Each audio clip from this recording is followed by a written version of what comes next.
CALLERLAB convention. We're here in Richmond, Virginia, the Omni Hotel. This is digital music enhancement. I'm Scott Bennett. I'll be your moderator. I'm from Lawton, Oklahoma. Hal Barnes here is one of our panelists. And you live where in Colorado? Mountains. I'm in the southern mountains. You little tiny town you've never heard of. That was a why I didn't know. Wade Driver will be joining us shortly. He's one of the other panelists. Just to give you just a little idea, this is going to start with just simple editing, simple things that we can do within our Square Dance software programs. Simple things to start with, things like changing the pitch, changing the tempo, changing speed. Those things are very different. There are some handouts about it. That type of thing. We'll start out with some simple things like that. Creating custom loops, that sort of thing. And then we'll take it to the next step, where we'll actually look at some other things. Hal's got some really interesting things for you in editing, actually taking songs apart. And then Mr. Wade Driver's here from Houston, Texas. So basically the thing that I would like to start with is in today's world with the software that we have, there's no reason for us to have to fight with a piece of music. If you're trying to do a singing call and it's too high or it's too low, there's no reason that you can't make some slight adjustments to that to make it more comfortable for you, to make it more enjoyable for everybody. If the tempo is too fast, too slow, you can make those simple corrections within the software that you're using to play. How many use SQV? You're all right. Don't worry about it. And it's a very popular version of our Square Dance software. In Cedar systems, quite a few Cedar systems, and then I guess digital music magicians still out there. Yeah. And you got one hand for that. And then there's also the SQ Gold. The Dave Wilson's system, MP3 Gold, is still some users using that. But all of those software versions have the ability to do those easy operations. And we'll just kind of visit with that for just a little bit. If you want to take it to the next level, you want to do something more than just that simple change, because in my opinion, if you're asking your software to do more than just one or two simple things, and it's having to do that live, it's having to do that on the fly as you're using it. It doesn't go in and physically change the audio file. It just records what you asked it to do, and it says next time you play this, it's going to change the pitch, the speed, the loop, whatever that you've changed. It doesn't actually change that file. But if you're going to ask it to do too many things on the fly, you start getting what I call artifacts.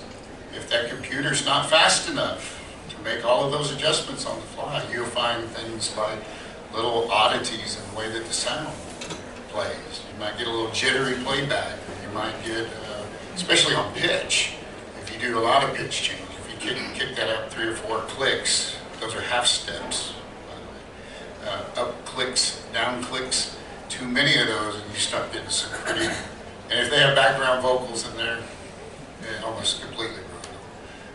Other instruments don't translate well either. Harmonicas and saxophones don't do well. Just something about their tone. Anyway, so my point is that you can use your software and it does that on the fly. That's not necessarily a bad thing, but don't ask it to do too many things at once. If you're going to take it to that level, then it's the time that you would actually take that into a different piece of software, make those changes, and make that permanent to that file, and then load it into your music playing software. Does that kind of make sense? Well, anyway, I think Wade's got a couple of comments that he has for you about that very thing. And then Hal's got some stuff after. Yes, absolutely. You have choice. You care about your color? I really don't. Okay. Yeah, orange. Okay, orange. You didn't want yellow? You should have had yellow. No, it's just that I'm Scottish and not Irish, and so I take orange. Thank you very much. That's the way that goes. I love wearing green. there's so many things that you can do to, I call it, to enhance your music.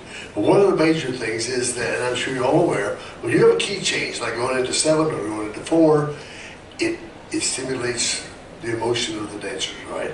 And we just used to not do it a whole lot, and sometimes, as a producer, once you get done, you think, I wish I had put a key change. I wish I put a, we refer to it as modulation. And normally you have half-step modulations or full step. Half-step means you go from like E to F. B to F, you go just halfway. 2 steps, you go to full step. A to B, B to C, so like that. So, but that's a big jump, particularly if you're not used to making that big of a jump in your pitch. So half-step modulations give you the same effect, but they're easy to do. Now, the problem is now, this is the effect it'll have, for example.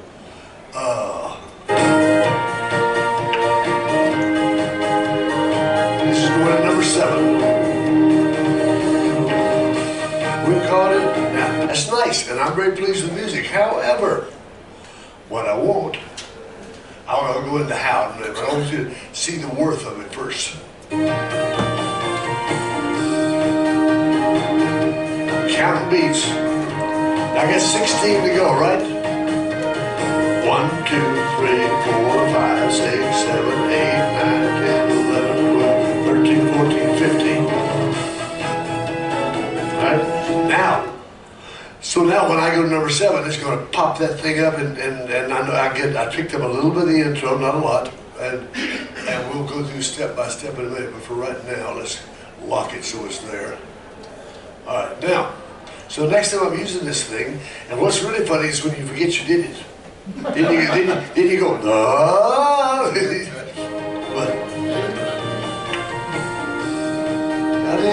So you're finishing up the number 2nd side figure. Get ready to go. Your circle left. Why did you go away? Why did you go away? Wait a minute, hang on. Cease. Oh, I know. I didn't start it over again. Okay, yeah, sorry about that. Here we go. Now.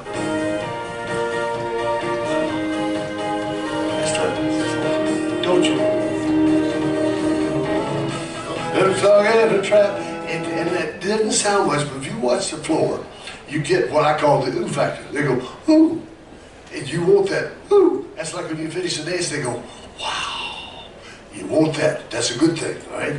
Now, you can do it with any song you want. Some are easier than others. I'm going to go and pull that back up and make it back where it was. We're going to get 2 or 3. Now, the problem you've got is when to do it, right? And for example, let me get back to 0. Boom, boom, boom, and save. Good. Now, square view has imperfections, and one of them is in counting beats and counting tempo. It's a little off, and sometimes, like for example, this one here has a speed of 152, and I've timed it. I know for a fact it's 126. All right, but it's reading one part or another. It might be the kick drum, it may be pick up a guitar pickup, something that may or may not. So, but most of the time, if you want to do, now I can't tell you about cedars and so on because I don't use them, but I know they have the capability. But any of them, a lot of it depends on the music you use and the system you use and the laptop or the device that you're using with its speed. But most of the time, if you want the key change to take effect on beat 1, then you're going to click it 1 beat early. Some of them it's a little slower because of the type of rhythm. You might have to go 2, and we'll show you the example of both. But on this one, for example, I want to go up in the middle. It says key change on your SQ view. All right, and you're going to click that so it says 1, and just below that there's a little green arrow. And when you push that, it's very sensitive. So when you hover, make sure this finger stays off the click button. Because anyway, now, so I'm going to play like it the 15th, or actually the 63rd beat of number 6. That makes sense to everybody? All right, good. So I'm going to kick it. 1, 2, 4, 5, 6, 7. And it will take hold on that next beat. right? Then you've got to write this down, please. You're going to go up and you're going to save it, but you're not done. Because now what it's done is make the pitch for the whole song 1/2 a step high. And if you look up where it says pitch, you want to drop that back down so it says 0. The key change will stay at 1, but the pitch is going to 0 and you save it again. Now I've got my song in the original key and it's going to do a key change going into number 7. Making sense? Am I with me? All right, so now, theoretically, don't you let me down.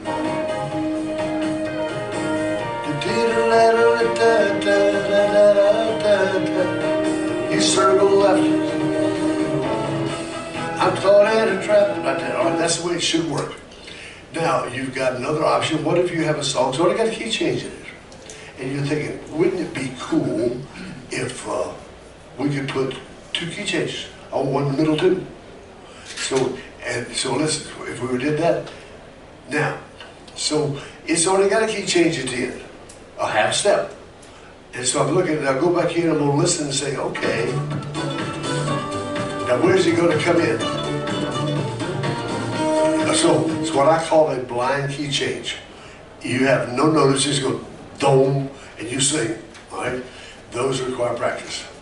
Those require, because you've got to have in your head. Now we go through our schools, which those who've been to our school with, it's on recall, instant recall. You don't practice as you feel it. And if you're going to sing like harmony, if you're going to say, I know that third is, it's just there. You get this feel. Same thing with key change. So, but it's a blind key change. I mean, the same thing as the Suspicious Minds. It's a 15 or next to the last beat to take effect. Well, number 1. Let's see if this thing works. You better. So now, understand in SQView, I'm not sure what the others, you can only do 1 key change per song. You can put it wherever you want to, but you only do it once. So if you put it in the middle, you think, oh, I want it at the end. If you put another at the end, the one in the middle is gone. Only once, okay? Now, so let's see if this is going to help. Can we put this up on the screen? Because not everybody's done these on the square view yet. Yeah, that's what. You have an HDMI port on Yeah, you have an HDMI. I do. Yes. Okay. Oh, I'm sorry. Yes. All right. And that needs to be turned on. I'm stuck in the middle here. You pick up that thing there. The trouble, and you have the upper right button. Trouble is, you got to be. The sensor is around here in the front, so you have to kind of lean over to do it to see if you can turn it on. Video-wise, I'm one of the uneducated. So, you know, I can see this. So. It's working on it, I think. Okay, good. Well, let me talk meantime while we're waiting for that. I didn't see that. Now, and after this, I want to play one. If the song you're working on has a pickup note, da-da-da-do, then you got to have your key change, back it up 1 or 2 beats. Sometimes it's trial and error. Which working on, yeah. In other words, if the song, da-da-da-da-da-da-da, you don't want to go on it, on that, da-da-da, and have the lead up going into the key change. Sounds really funky. You don't want to do that. Oh, all right. So here I am. Right here is the key change thing right there. Notice I've got a 1. All right. So if I'm playing along here on this song and I'm over here toward the end of the song, and it's going, I'm going to beat 63 of the play. 1, 2, 3, 4. See, I'm late. Can't do that because I want da-da-da. I gotta back up. So I want to just start over again like that. Now everything is back to normal. So I've got to come in on 14, not 15. All right?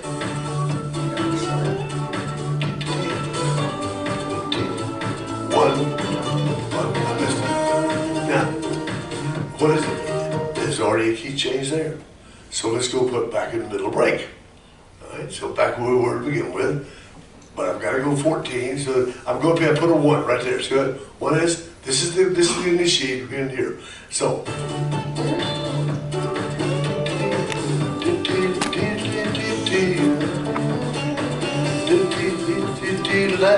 Here we go. Now we're number 15 of this next one. 1, 2, 3, 4, 5, 14. 8, 9, 10, 11, 12, 13, 14. Except it let me down.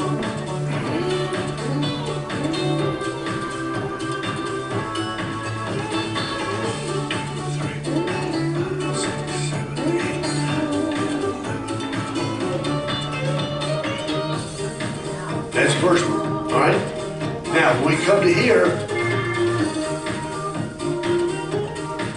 let's go jump another half. All right? Now, if you wish to key sync that, what you're going to do is, first of all, you got to save it. But now look right here. The pitch has also been raised for the whole song by 1. That's got to come down. Hit the D, brings it back to 0. Now the basic pitch is 0, but I've got 1 key change here, 1 built in with the original song. So when we'll save this whole thing here, click. Now it's going to start with 0. And this one click right here is going to take place going into the middle break. And then I've got 1 built in here. So theoretically, don't let me down, machine. Here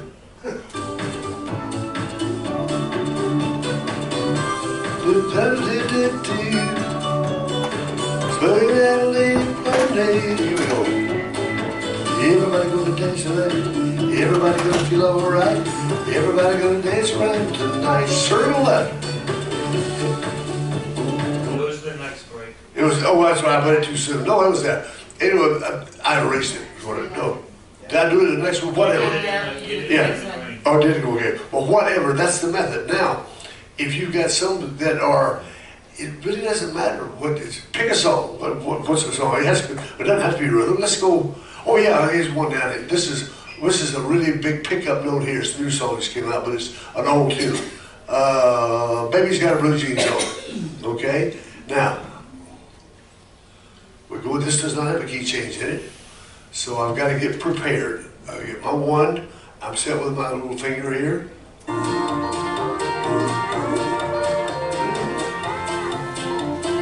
Baby's got a blue jeans. 1, 2, 3, 4, 5, 6.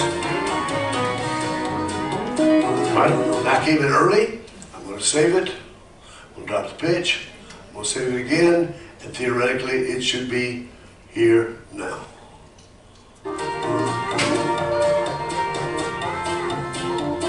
Baby's got her blue jeans on. Circle left. Right? Now, it'll take us a trial and error, I promise you. But now that song, I won't leave that there because I don't think that really enhances the song word diddly. And so I'm not going to keep it. But that was strictly whatever. But That's a technical term, diddly. but that's a Georgia term, diddly. What can I tell you, man? But you've got, but pick a song. It is really. Let's see. Did they put what's that? Dooley, pick it up. I don't know if they put a key change on it. There you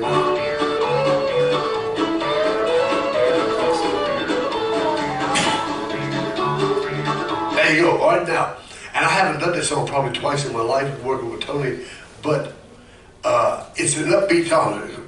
Dooley, pick it up, whatever that thing is. I don't know. I don't care as far as cue sheets, what the words say or anything else. Only counting beats. All right, that's all I'm counting. So. You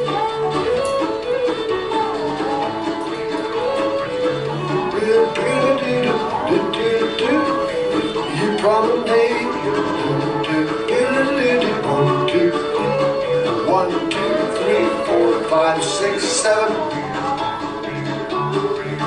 Well, I didn't click it good. Now see, it shows the tempo in here 64/7. It's not actually, it's 129.5 because it depends on which instrument is picking up to make his scale. So it's not a perfect science, but it should have. Sometimes this little thing here, sometimes it activates and sometimes not.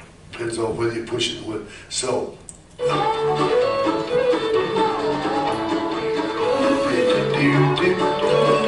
Swing at a lady, you promised lady. 1, 2, 3, 4, 5, 6, 7, 9, 10, 11, 12, 13, 14, 15. There you go. So it doesn't matter the song. That's the method. And I think you will find that it will enhance it. Now, it can come in 2 ways. How many of you guys ever put your own stuff together? There you go. This is just an example because it's a new tune that we haven't recorded. You're going to record it next week. But I had to send this to the two people that sing it, Dee Dee Doty and Mike C. Schumann, it's for them to approve it. And also I send it to Tim Faust, who's the bass singer, for home free, because he has to do the bass part. And so I wanted to hear where he's singing, and on the original by the Scott Brothers, there is no key change. All right, so I can tell them or I can show them, and I find pictures a whole lot better than anything else. So this is what I sent to him to sing. Turn that a little bit, volume.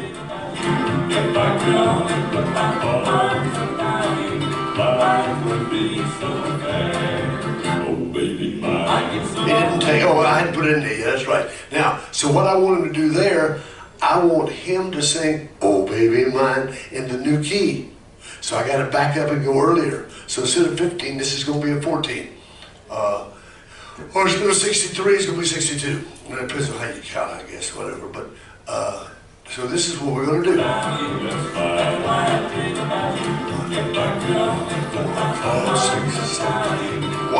2, 3, 4, 5, 6. Oh, baby, mine. So when I sent that to the bass singer, he said, "Okay, you want me to go right up right there." So, like again, a picture worth 1,000 words. And these are the things that Scott and I, and all the guys that were producing, you go through. There's like normally 15 to 20 ways to do it. One way's right. Many times we pick the wrong way. I do, we all do. So, experiment. As he said before, this does not change your basic file. Does not change the file. It only changes what happens now on that song. If you save it, it'll do every time you do that song, but not everything else. And if you don't like it, take it off and then go back to your original file. All right? Everybody understand? You're up. So one thing I'd like to comment on what Wade said, and if you're a musician or someone that deals with music a lot, this is a blind key change. I mean, you're creating a modulation that causes it to jump straight to that new pitch. And sometimes that bothers musicians' ears that they don't have that modulation chord that takes you from the old key to the new key. And that does bother some people. If it's something that's not bothering you, there's nothing wrong with it. I mean, you get used to whatever you listen to long enough, I think. With that, thank you, Wade. I thought those were good comments. And back to the thing there. So if he's going to be adding key changes, if he's going to be adding pitch overall changes, perhaps tempo changes, he might want to think about taking it out of the player program into some music editing software and make those changes and then bring it back to his player. Because once again, if you tax that computer too much with too many things to work on, it starts getting a little bit weird. I call them artifacts. So that's where we got Hal. We got him in here. He's going to talk to us a little bit about taking the music software and spending some time with that. So we're going to get his computer changed. You got it. See, in audio-visual class in high school, I only took the A. I did not take the B. So I don't know how to do that. That's what it is. Well, my name is Hal Barnes. Music is a really big deal to me. Music's really important in my calling. These two guys are both music producers. I'm a music consumer. About half of my patter calls are square dance labels, and I am so grateful for the work that those guys do, because without them we couldn't really do our job. So I'm very grateful for that. About half of it is commercial music, which I take and use. And every piece of commercial music that I use has to be edited. So I do a lot of audio editing. And what I would, I use two. I use Audacity and Ableton Live. Audacity is the simpler one to use, and it's also free. So we're going to focus on Audacity today. It has both a Windows version and a Mac version, and it's very intuitive as music software goes, so let me encourage you that you can do this. I'm only having time today to show you the capabilities, and I'll show you the capabilities of some of the more difficult things that we do, but I don't have time to teach you how to do it. However, I have written all the stuff up that I'm talking about today in a step-by-step procedure, and it's available on my website, and it's on the handout there. So it's about 25 pages worth of stuff, including pictures and stuff. So you can go to the website, you can download that, and you got the step-by-step of how to do every single thing we're going to do today and more. So let me encourage you to get into business and give it a try. So let's say, I'm always listening for a song, and I say, oh, that'd make a good pattern call. And I got one here. It's Let's Work Together by Dwight Yoakam. And so here's the original tune, the way it comes out.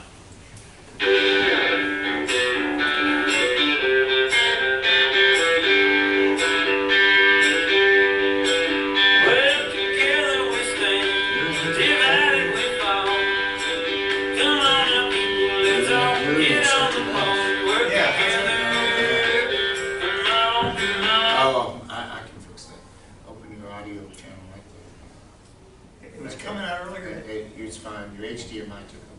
Oh, okay. It's playing out the HDMI. Just change that from Intel display. To change it to probably speaker. Which one in here? Now you should be coming out of it.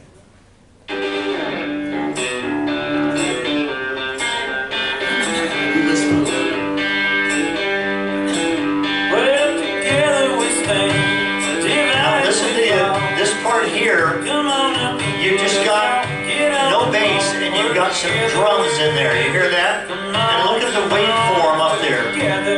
And just after 30 seconds, the drums and bass will come in. And I want to point out how the waveform looks different. Right here, listen to this. Make someone happy, y'all. Make someone smile. Okay. Let's all work together. I like this tune. I'd love for this to be a pattern. It needs some work, and that's what this session today is all about.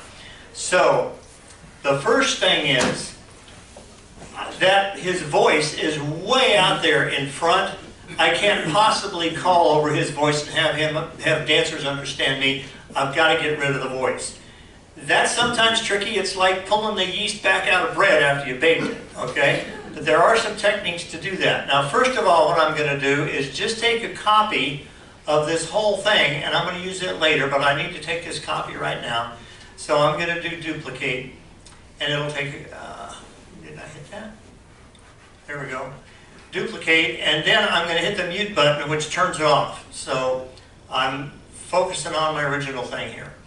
So here, let me give you the logic of how we get rid of the voice.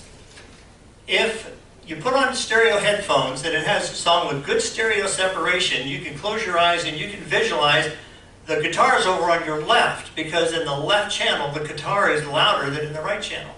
You can hear the piano over on the right, because in the right channel the piano is louder than the left channel. And they always, if there's a vocalist, they put the vocalist in the middle, which means the volume on both channels is the same. So the technique we're going to use to get rid of the voice is we're going to split the two tracks, split the stereo into two tracks.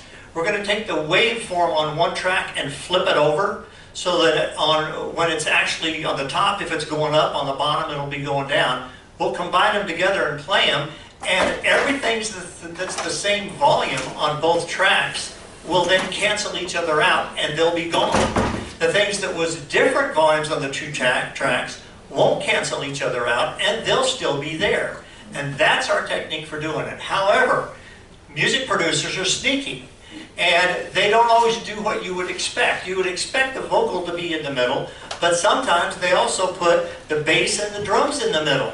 So if you use this technique and you use this approach, yeah, the voice is gone, but guess what? The bass and the drums are also gone, and that's a problem. So we're going to teach you how to deal with that kind of stuff today, okay? So the first thing I need to do is I have this stereo track, and I can split it into two mono tracks. So down here it says split stereo to mono. So I click on that. Now I want to take just the upper track right here, and in effects I have a function called invert. So I can invert that, and inverts the top track. Now you heard what that sounded like before. Let me play it for you again. I'll start about right here where we know we had vocals, right? And let me play the two of them together for you.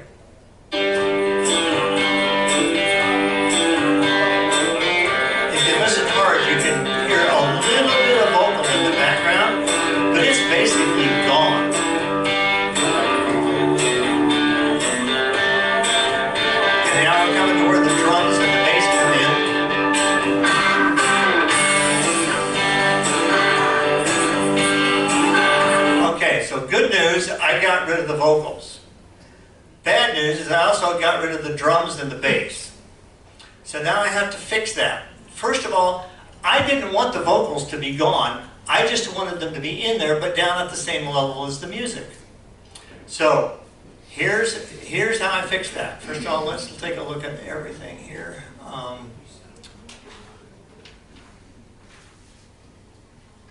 Okay. Now I'm going to go down, and here is the other thing that I took a copy of earlier. I'm going to take the mute off of that. And I'm also going to split that into 2 mono tracks. Split stereo to mono.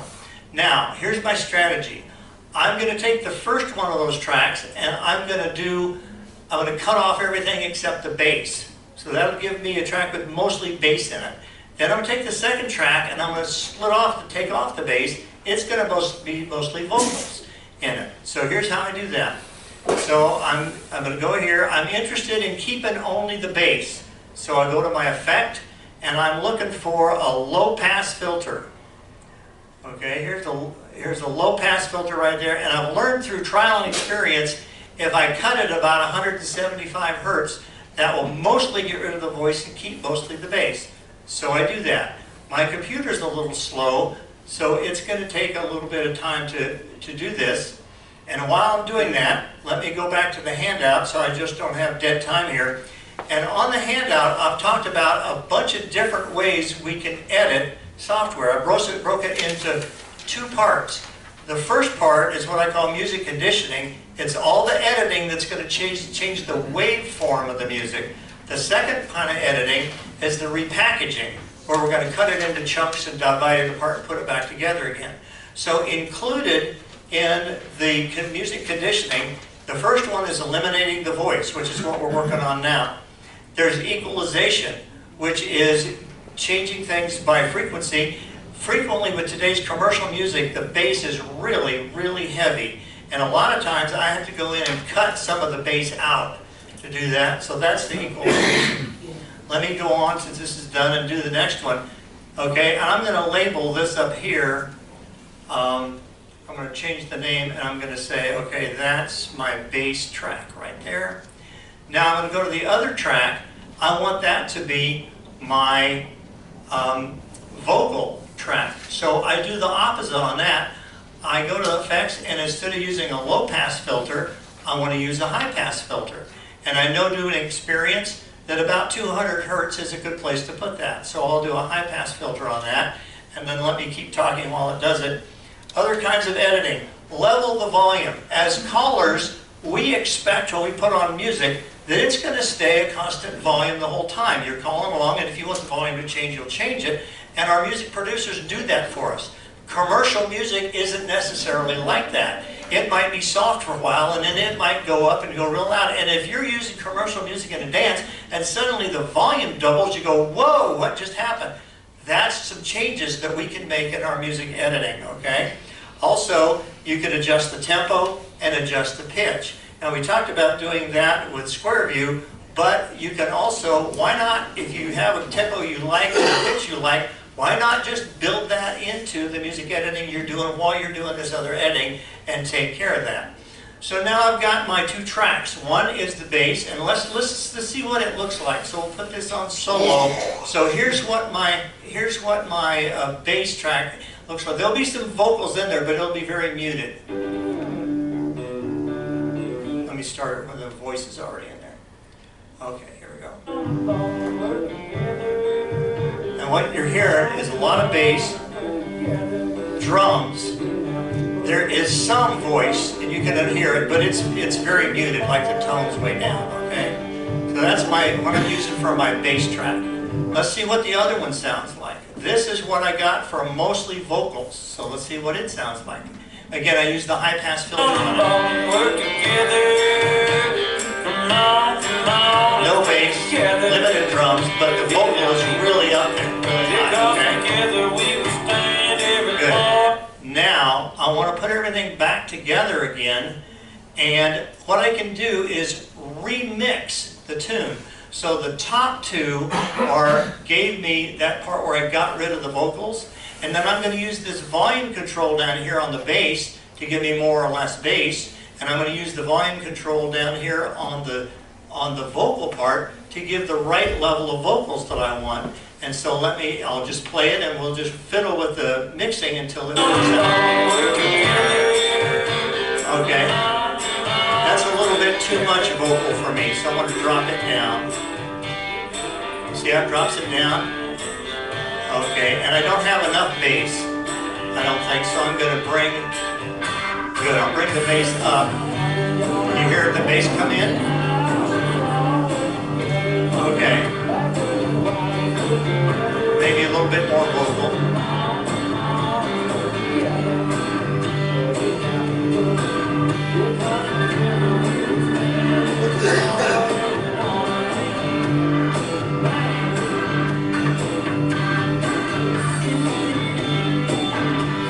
Okay, so I've got it, let's say I've got it about where I want it now. Okay, so let's review what I did. Took out everything that was in the middle, brought back in the bass that I wanted, brought back in the amount of vocal that I wanted, and now this is kind of where I want the whole thing, so I'm going to go ahead and mix together to produce one track.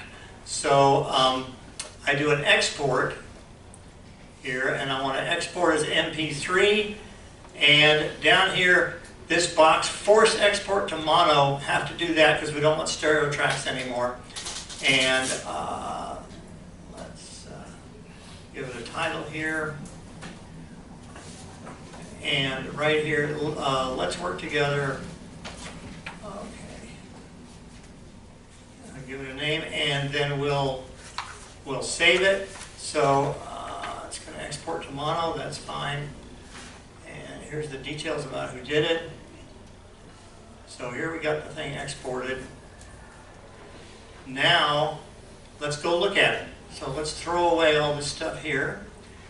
And no, I don't need to save this. And come back and I'll open up what I just did, which was this number 2. And open it up, and okay, it comes in as one track. So that's great, but bad news here.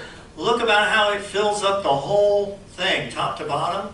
And that means the volume is way too high, and when it does that, you get clipping and it causes distortion, okay? So that's a bad sign when you do that. So one of the things we can do to fix that is, one of our effects is to do some compression. So there is a compressor right here, and we'll take the defaults on that, and when we go through that, then it brings it back and we're not banging up against the top anymore. Now another thing, this is a little bit slow. I think I counted it out and it's maybe about 118, and I'd like to make it faster. So I'm going to change the tempo here, and I'm starting from 118, and I want to take it up to, let's say, 122, okay? So I just say, okay, and the whole thing gets a little shorter because it's been doing faster now. So now I pretty much, let's hear what it sounds like. But this is pretty much my bass track that I can go with here. And maybe I left that voice a little too high, but you know, you can tweak this yourself.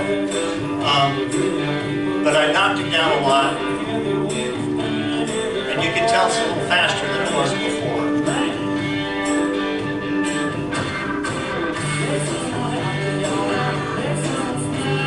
Okay, so that's kind of the end of that demo about how you get rid of vocals and knock them down and repackage things like that. Now, the next thing I want to talk about is the repackaging, how you do that. So, what we want to do is to, this isn't long enough for me. It's only 3 minutes and 15 seconds, and I could put it in a loop with using square view, but I never can hit the beats quite right, and I hate to have the dancers adjust their, have a discontinuity in the beat every time we loop back through. I hate that. So I want my patterns to be between 5 and 6 minutes long. So how am I going to do that? Well, I'm going to take a big chunk of this, like a loop, and I'm going to duplicate it and stick it on the end down here and make my pattern about 6 minutes long. So that's the repackaging part of the editing I'm talking about. I want to do it in a way so that the beats all are right on the money. I don't want any skipping of the beats. So how do I do that successfully? Well, one of the things that I can do, first of all, I have to zoom out so it gets to the level where I'm seeing individual beats. Okay, now this shows me that.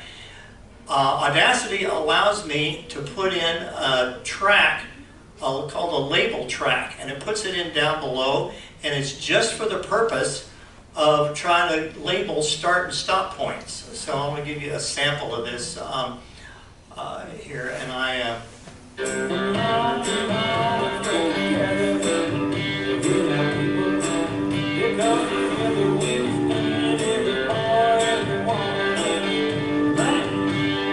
so what I did here is I'm playing along. As I come to a place that's about the right place, then I use a key to put in a label right here. And then when I go back and listen to it again, and I might want it to occur just on the beginning of beat 1. So I can slide this along, and it looks like to me that beat 1 might be about right here. What you do is listen to it, and you line that up perfectly, and that's what lets you line up right on perfectly on beat 1.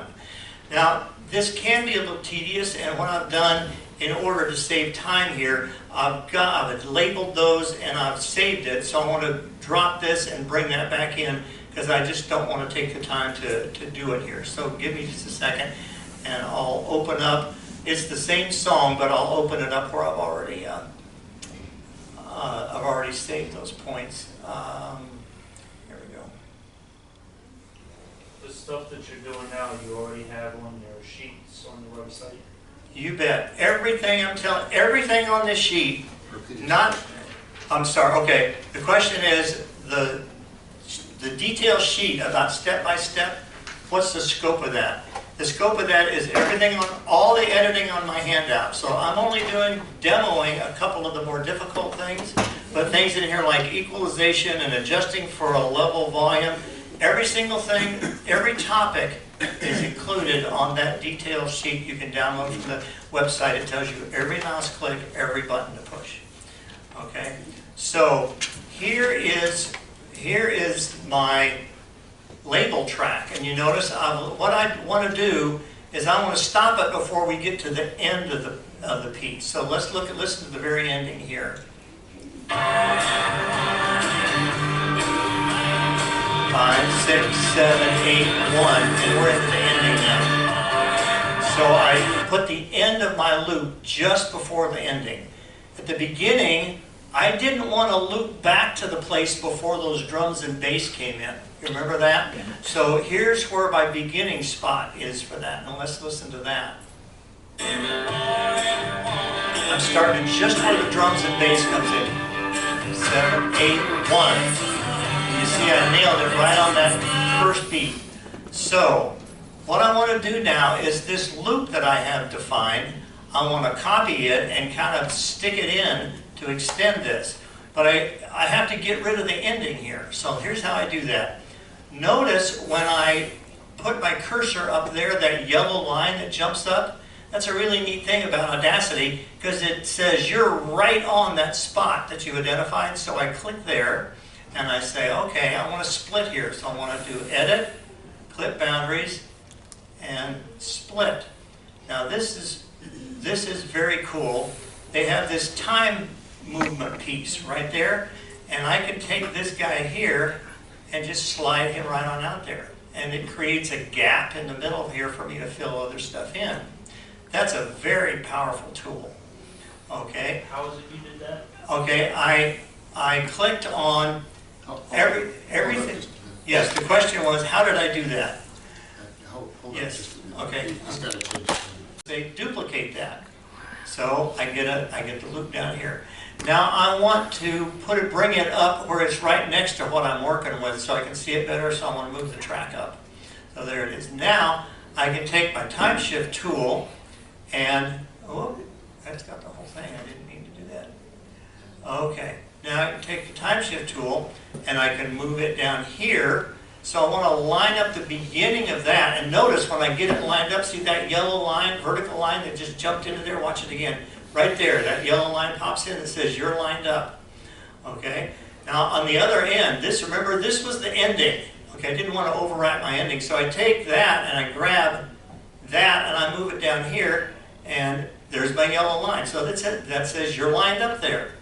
Okay, so now, with that loop put in there, my song is 5 minutes and 45 seconds long, which is where I wanted it. Here's the test of whether I did any good. Let's go back and play through the transition and see if the beat works out. When I put this on, tap your feet and see if I succeeded.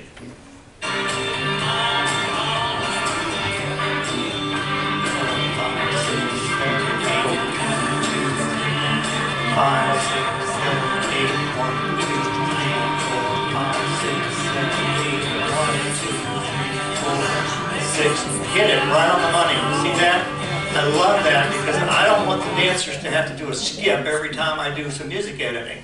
Let's check the other transition here and see if that works out well. 2, 3, 4, 5, 6, 7, 8. Perfect. We'll hit it right on the money. And it goes into the ending. So now, that's how, now, someone had asked me earlier about, well, what if I have a chunk of music that I don't want in there? Like, what if I have a bridge that just doesn't work for me? What the technique is, identify those, use the same technique to say, where's beat one, I want to cut, where's this other beat here, and you can delete that out. And here's the key, do your deletes before you do your adds.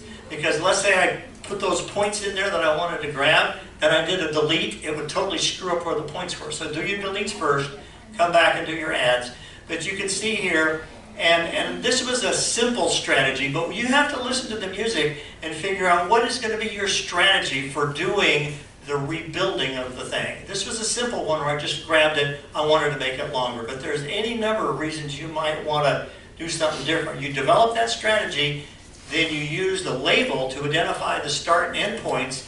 You split it, and then you just move those around, line them up with the yellow lines, and when you're all done, then you're ready to do that export again, which will bring it into one. So let's do that. So export as MP3, and I want to call this final. Okay, and I save it.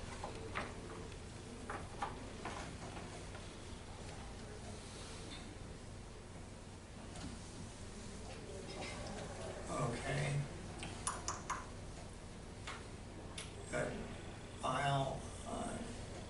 Close that, and I'll open that up again just so you can see the final results. Okay.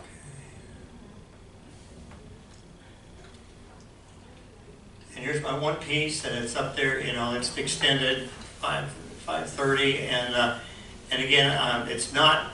I'm not banging against the top and the bottom, so it looks good. I got the right tempo, and so that's basically the way you do it. I mean, I showed you the two hard parts, but there's a lot of other pieces to it, and to go ahead and get that paper, and that will be a great thing. I want to show you one other thing, which is kind of on a new subject, but it's one that you will, it'll make it worthwhile for you to have been here today. Yeah.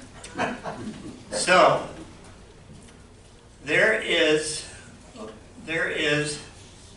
a website out there called karaokeversion.com.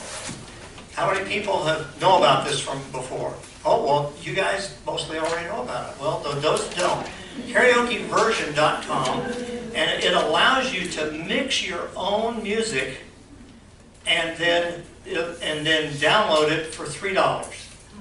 And so here's the way to do it. So that song was Let's Work Together. Let me put it here.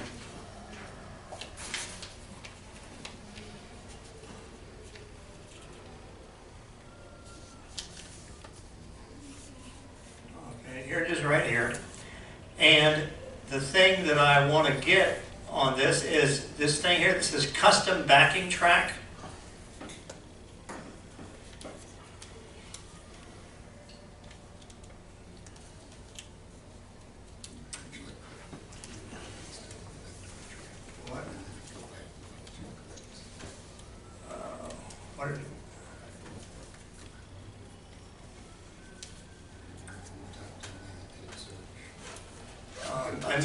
I missed getting the search. Okay. So, and then, so here it is. Okay, Let's Work Together, Dwight Yoakam. Okay. I got that. this. Here we go. Good. Now, notice here is all the different tracks that I've got for Let's Work Together. And it's playing in this loop. And so I want to get rid of the vocals. Vocals are gone. I want to just knock down the vocals. So I can.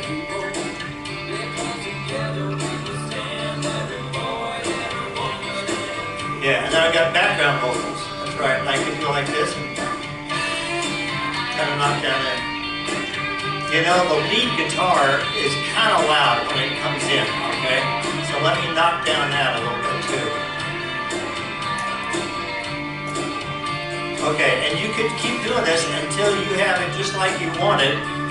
And then you can say add to my cart and you can buy it for $3. So if they have your piece of music, this is really cool website to get your stuff from, and then you can just design your own and you don't have to go through all this stuff because it gives you every single track and you can build your own track with the thing. So that's worth the price of admission for if you didn't know about that already. So that's pretty much all I have. And as I say, I have a lot of music that I have done the audio editing on. One of the coolest things I've done is actually do a medley. I have two St. Anne's Reel. I have two different versions of it, two different artists, and I put them together as a medley, and I adjusted them to the same key and the same tempo, and you cannot tell, it's seamless, you cannot tell where they went. So anyway, if you have questions, you can write me an email or whatever, but that's my part. Thanks.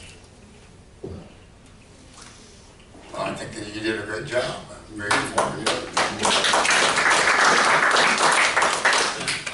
Speaking about loops, we mentioned loops, and the default settings in your software that you play with, whichever version you use, sometimes aren't perfect. It's not a perfect directional loop. He mentioned the beat may not sync exactly the way it should. It gives you a little feel of a stumble. Sometimes it's a total energy change in a song. Yes. If you were using, I like to use my example is sunchimes. Does anybody remember sunchimes? The sound that people use.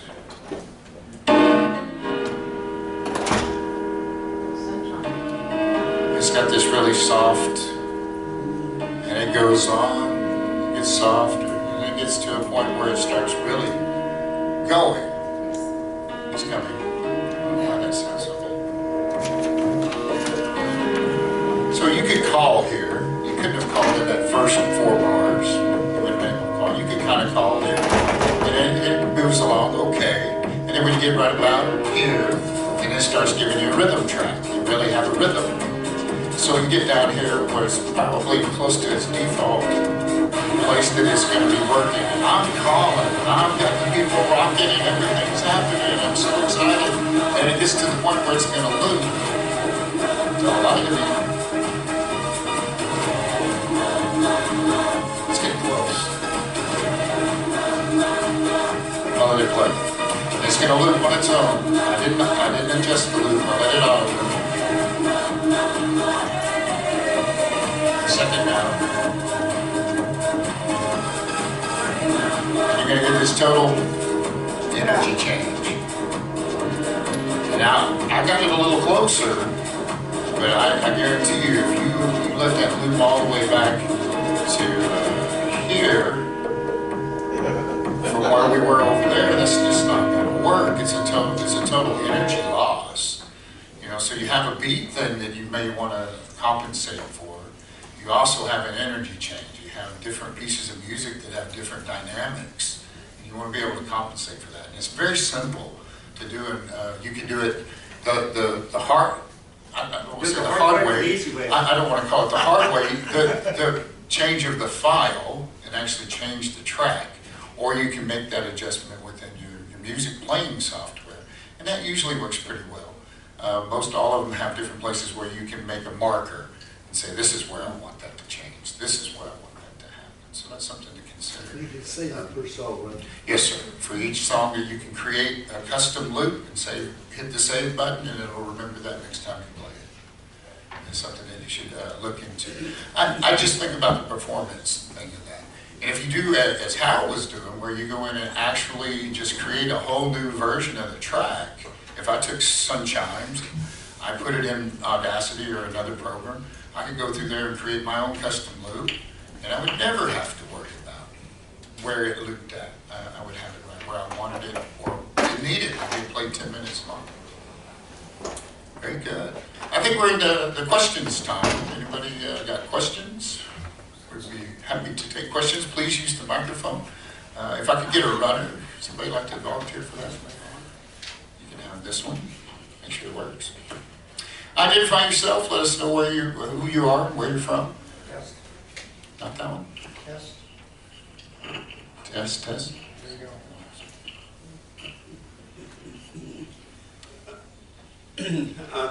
Steve Ospacey from Peekskill, New York. All that is fine for money with how we do, but I'm seeing a voice teacher, he's back home, but something that I need to change the key on. I think I talked to you. When I did it, it came out distorted. I don't know how to fix it. How would your website tell me how to fix that? The question is about changing the key, and when you go too far, it starts getting weird, and I think Scott addressed that earlier. Whether you're dealing with the software I was using here, Audacity has a key change, or you're dealing with SquareView. SquareView has a very good key change thing on it, but it's just a fact of nature that once you get beyond about 3, you just can't keep the fidelity that you had on the original one. 3 one way or the other, and as Scott mentioned, the other variable in there is different kinds of instruments. So as he mentioned, some instruments key change better than others. Background vocals, if you have background vocals and you try to do a key change, background vocals are particularly bad.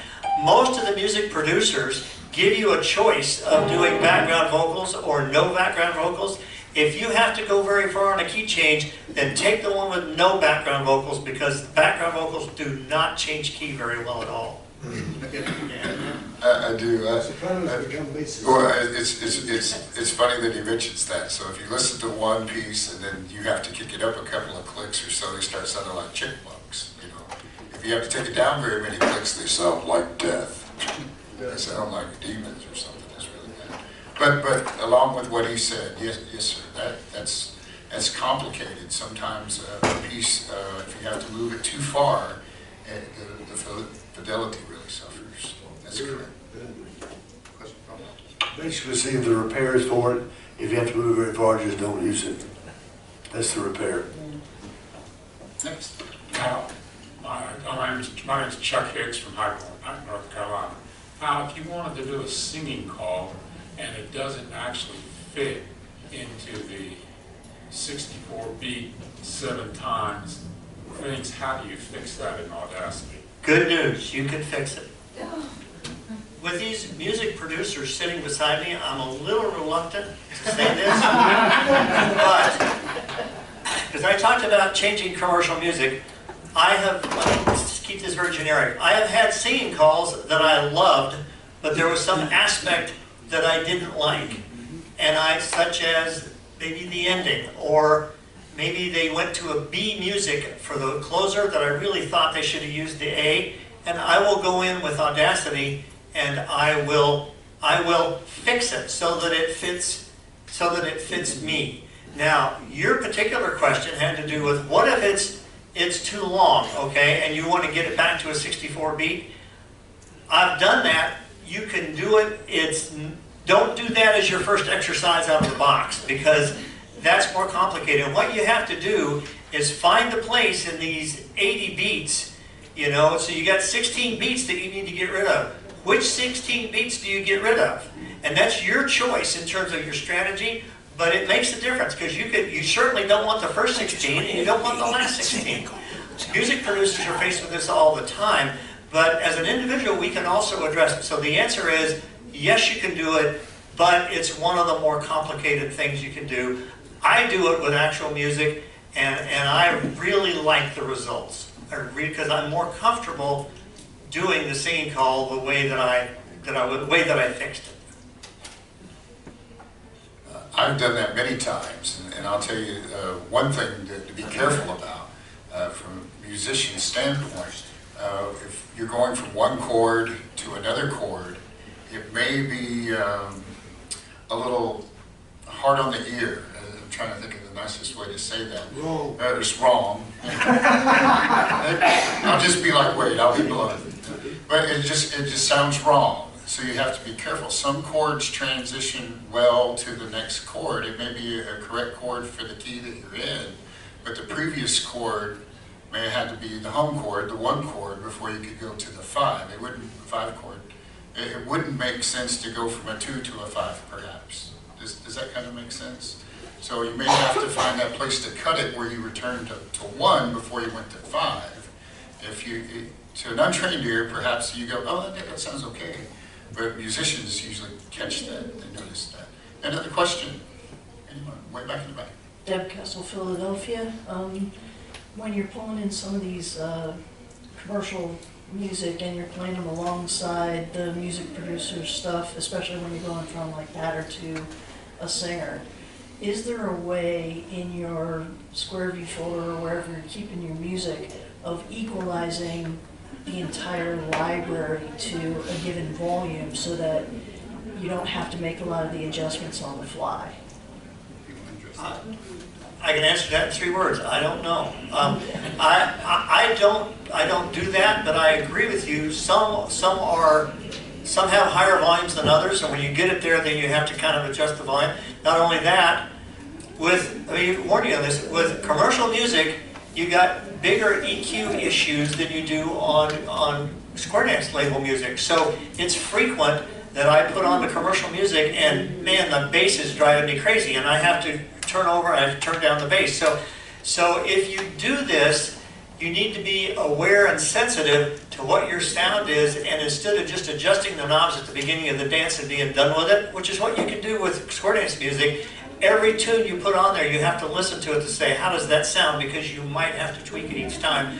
I'm not answering your question because I don't do it and I don't know offhand a way to take your entire library and equalize it. Anybody else want to respond? Wade has a comment. I might have one as well. It depends on the program you use. I use a program called Audition 1.5, which used to be Cooled forever and ever ago. And there is a way, you have to do it song at a time, but there's a normalize button. And you have to do this, you set the settings on there, and once you have it set, you put up a song, normalize at whatever percentage you want. And it's time consuming, but in the end, everything will be at the same volume. And again, you say, it's like creating your own MP3s from the records. You know, what's the value of your time? You know, I did 200 and something of it, and it took me 9 months, working 8 hours a day to do that. So if you've got the time, get after it. If not, buy one that's already done. But on the equal volume, I do that for me only, because it's still work in progress. But it can be done, but it's tough. There's a software piece out there. I've experimented with it and had fair results. I'll have to look up the name, catch me later, but you can tell a whole folder. You can tell that piece of software to look at that entire folder. And then whenever you say that whole folder, it'll go through there and it'll set equalization to each track to whatever you spec it out to be. However, you're still going to have to go and listen to that. When we're talking about something we call headroom, that's how much room. Yes. When Hal was looking at that and saying, look how much it filled the screen, that whole part, that's called headroom. How much room do you have in that track?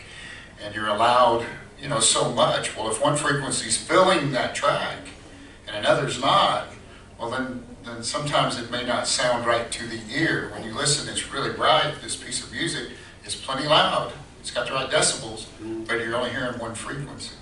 So when we produce music, as well as commercially produced music for pop tunes and what have you.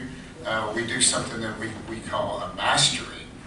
And adding that mastering brings those different levels in so that not one frequency is standing out versus another. We're bringing them all to fill the headroom.